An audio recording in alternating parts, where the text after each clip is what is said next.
Demon అండి ఎంత బాగా ఆడుతున్నాడండి ఈ వీక్.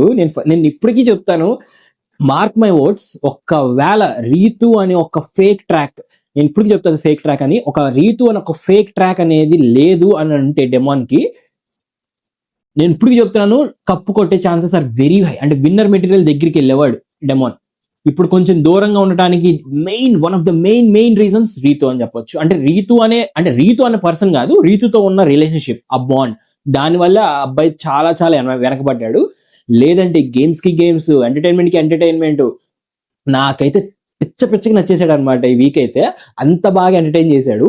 ఆ స్లాంగ్ తో కానీ, మాట్లాడటం కానీ, అందరితో కలవడం కానీ, ప్రతిదానికి జోక్స్ వేయడం కానీ, తనుజాతో టామ్ అండ్ జెర్రీ ఫైట్స్ కానీ, లేదంటే గేమ్స్ ఆడేటప్పుడు ఫన్ కానీ, నేను ఇప్పటికీ ఆ బాల్ టాస్క్ అదేంటన్నా అట్లా వెళ్ళిపోయింది, అది ఆ లాస్ట్ బాల్ వెళ్ళిపోయింది కదా, అదేంటన్నా అట్లా వెళ్ళిపోయింది అని చెప్పేసి అలా ఒక చిన్న ఇన్నోసెంట్ ఫేస్ పెట్టి చూడటం కానీ, this is all peaks of demon అనమాట. చాలా చాలా ఫ్రీగా అయ్యాడు, చాలా సేమ్ నాగార్జున గారు చెప్పినట్టు చాలా చాలా ఫ్రీగా మాట్లాడుతున్నాడు, చాలా ఫ్రీ అయ్యాడు. సో ఇలాంటి డెమో మన ఫస్ట్ వీక్ నుంచి చూస్తుంటే ఇప్పుడు చెప్తున్నా, హీఈస్ ఎ విన్నర్ మెటీరియల్.